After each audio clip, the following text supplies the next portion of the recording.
still got it.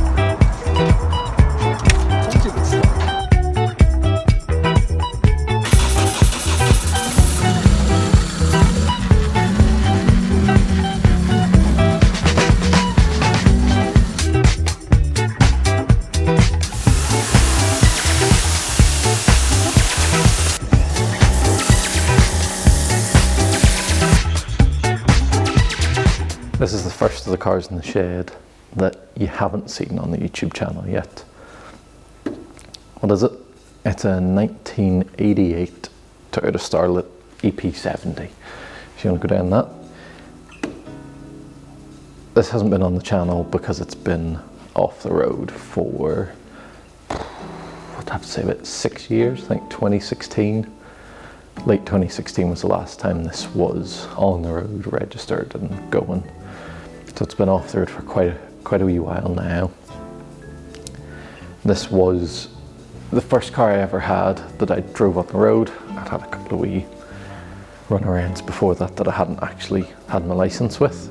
But when I got my license, I had this car, and this was the first one I actually got on the roads back in like 2015.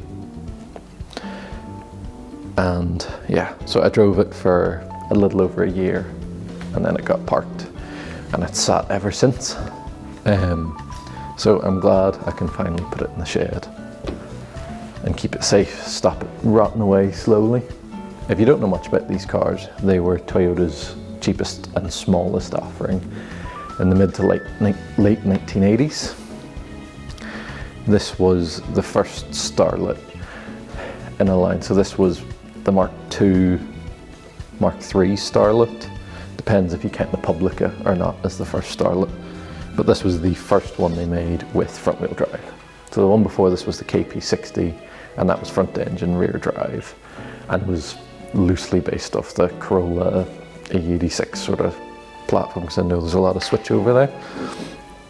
But this was the first of the front wheel drive ones. You can see we've got a transverse engine going to the front wheels, solid axle in the back. These originally came with a choice of 2 engines. You had either a 1 litre or a 1.3 12 valve single cam. And those were all carburetted as far as I know. There was one in Japan that came out with the 1.3 fuel injected turbo 12 valve single cam, so different from the GT turbos and the Glanzas, if you've seen those. It was older than that and shared a very similar engine to the single cam carby models, but that was Japan only, and trying to find one now is mental. They're huge, huge money. When I was 16 was when we bought this. At the time, and I still do, I desperately wanted an A86, but even back then they were still 7, 8, 9, 10 grand, which was way beyond anything I could afford. So I was looking around trying to figure out what I'm going to get as my first road car, and I found the KP60 Starlets, and I thought similar architecture. Some of them came with just like a overhead valve 1.3, I think 4K engine, but you could easily swap a 4AGE in to get the 1.6 twin cam. So I started looking at those, and again at the time they were 3-4 grand, which seems ridiculously cheap now because they're 9, 10, 12 grand, and the 86s are up at 18, 20, 25. I've even seen some up at 35, which is just mad. I saw an 86 sold at auction recently for 50k. So, but even back then it was way outside my budget to spend 3-4 grand on the first car. So next best thing, what was the next Starlet, was this. It was front wheel drive, which I wasn't too happy about, but I thought looked so cool. They look so similar to the 86, they just, especially the 11s, don't really look like the Trenos, but they look similar to the 86, just kind of squashed down and turned into a wee 3-door hatchback. And I thought, oh, it's just so cool. It's so old. Like, you know, anyone I knew at the time was driving either an early 2000s like Golf or Peugeot, or they'd got like a brand new car. So to have something from the 80s I thought was just so cool. I also wanted it so I could learn to work on cars and do bits. I'd done bits here and there on cars beforehand, but nothing too involved. This car really taught me most of what I know today about how to work on cars. I had to do a wee weld a wee patch on sills. It's got an engine transplant, we'll talk about that in a minute. I've put seats, wheels, suspension, like it really taught me the basics of working on cars.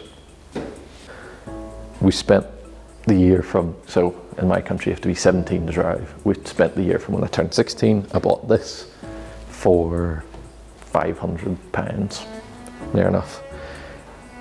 I bought it down south near Dublin from a family that had owned it there for its entire life.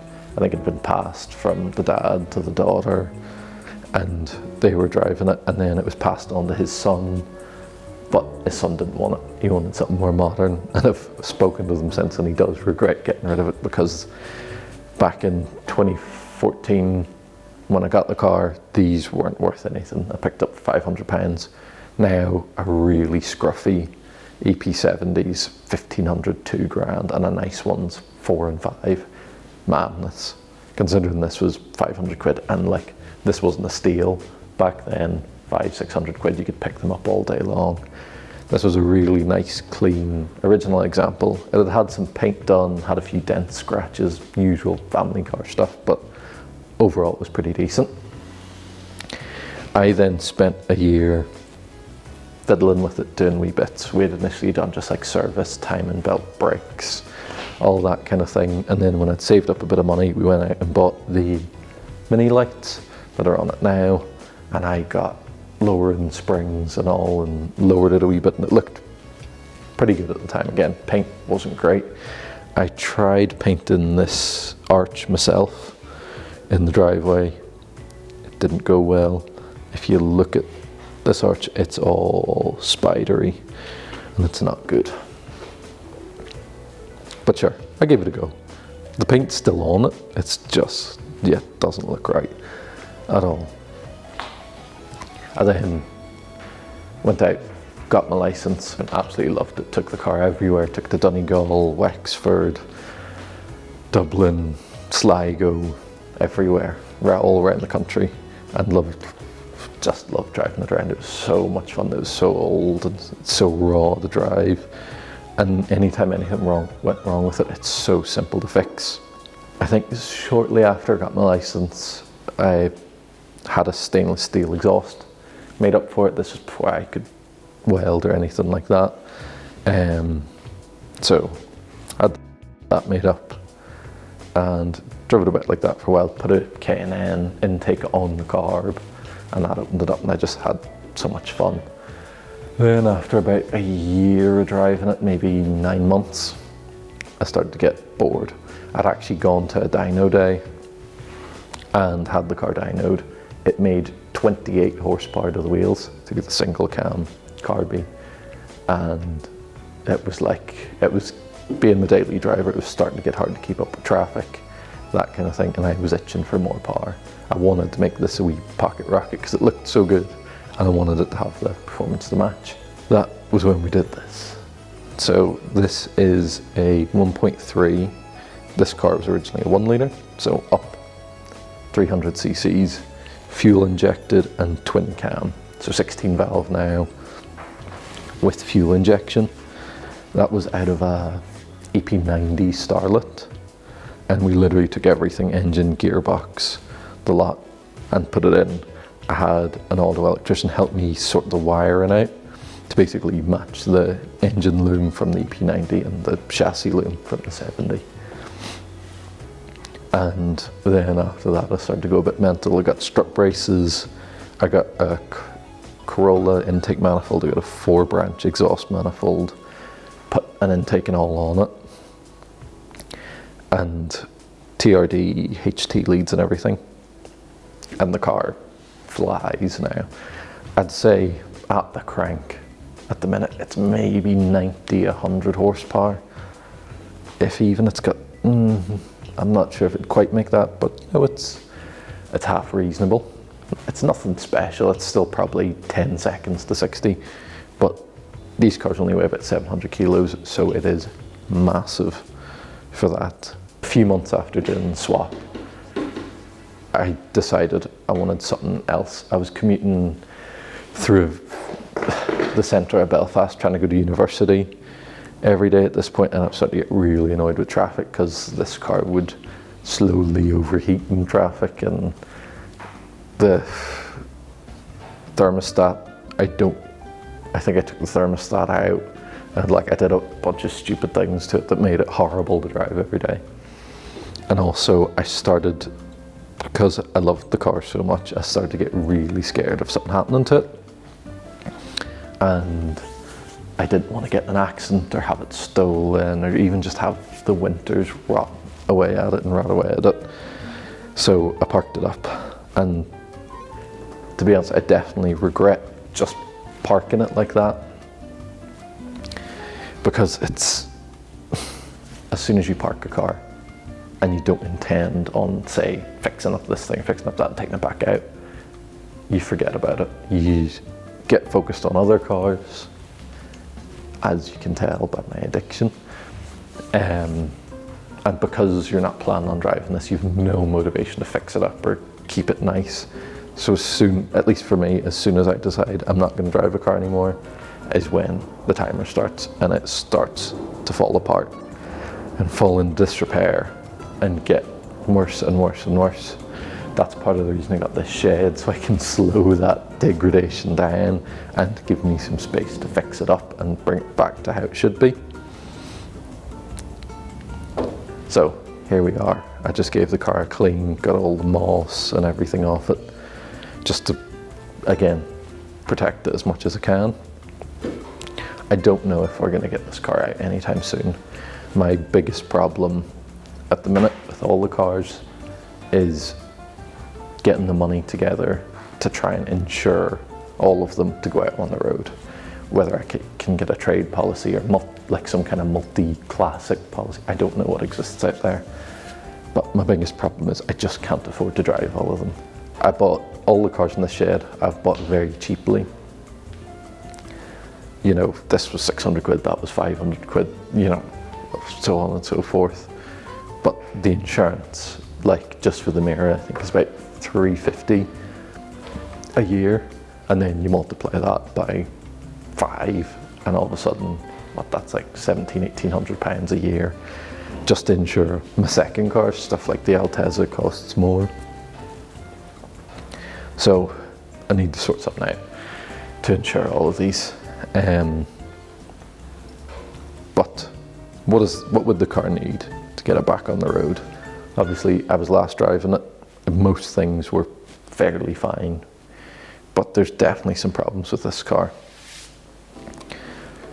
The engine, firstly, definitely needs a tidy up. Could probably do with the timing belt, service. The air filter needs cleaned up on it, needs a battery, all fairly standard stuff. The car probably needs new brakes. The brakes are probably completely rotten on it. Interior wise, I've got a MX-5 seat in it and some speakers, wee sound system. Other than that, like, the car has some problems. The paint all over it is pretty bad. It's not horrendous, but it's not great. This wing needs repainted, as does this one. The roof's got some dents in it. The car's got wee nicks and scratches pretty much all over.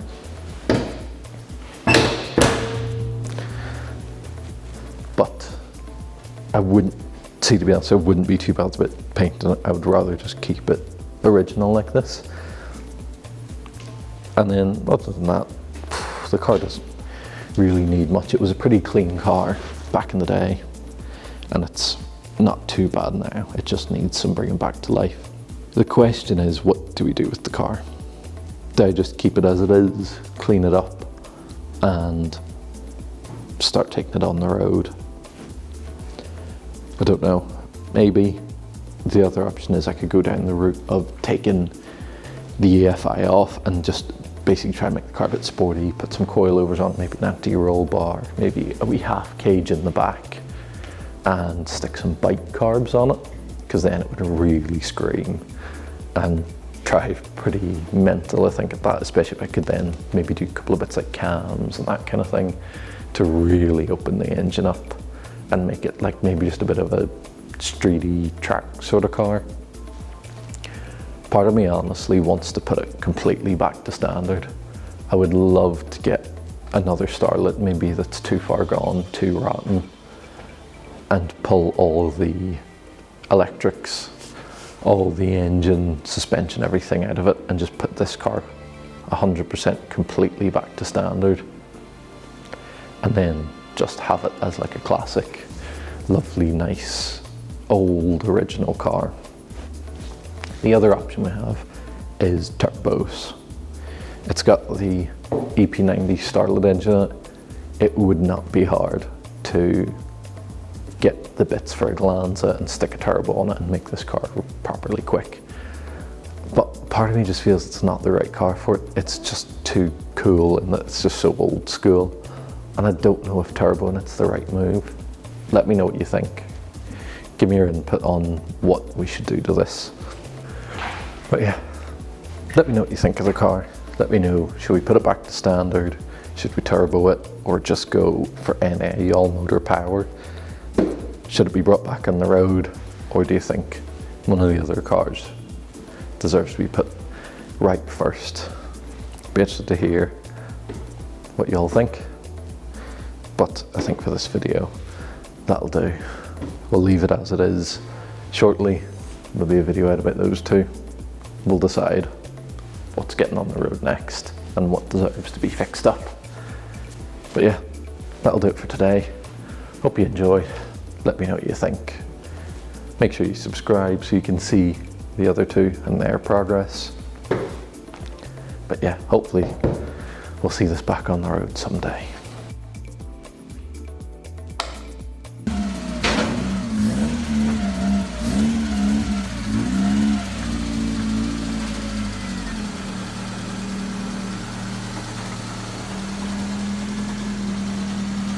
A wee bit forward, I think it's alright actually.